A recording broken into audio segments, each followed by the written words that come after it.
Impaka amo ni Miss Janet Retamala ti manginadaulo iti Commission on Population iti Siyudad Ilawag nga iti programa danang nang ronad ti panakasapuyot digitag tutupo anapaybayan dan ti panagbasa na.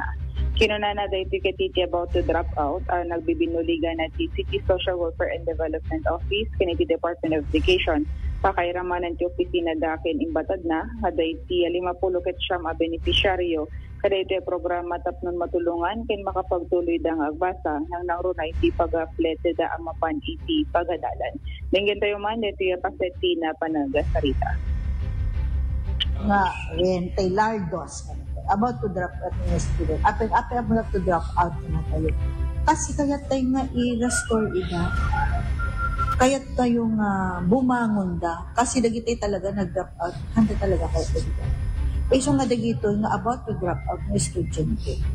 It iso iti ikan tayo iti programa tapno makapagpatuloy da nga mapanagbasa. Iso nga dati ada financial assistance tayo propose tayo nga monthly income monthly nga awatin dagiti mo nga pag usarenda nga pagbasa da usarenda for transportation talaga nga dapat number 1 awan ti pagpleted na amo tay di yan nagrigat mo di nga ro tay adapay ta Facebook na umutan tay ubing tay maestra na ti 10 pesos lang nakakadurog ti puso di jay ket adamit makabailan iti gobyerno nga mangtulong kada kwada iso nga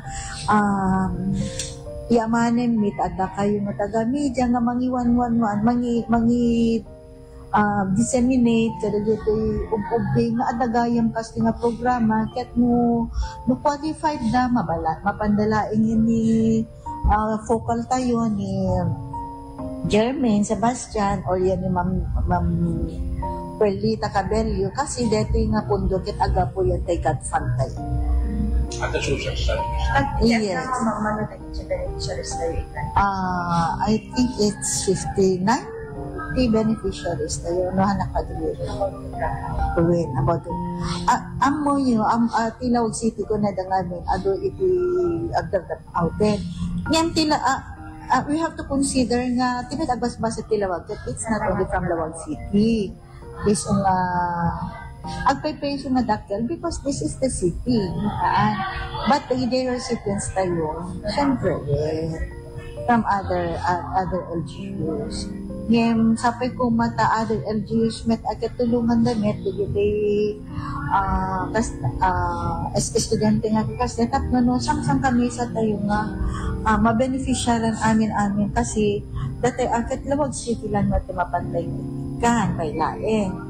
So, no, dagiti other LGUs, it will be an opening for them na adagay programa ti Lawag City kasi because actually our co appreciated that kind of program.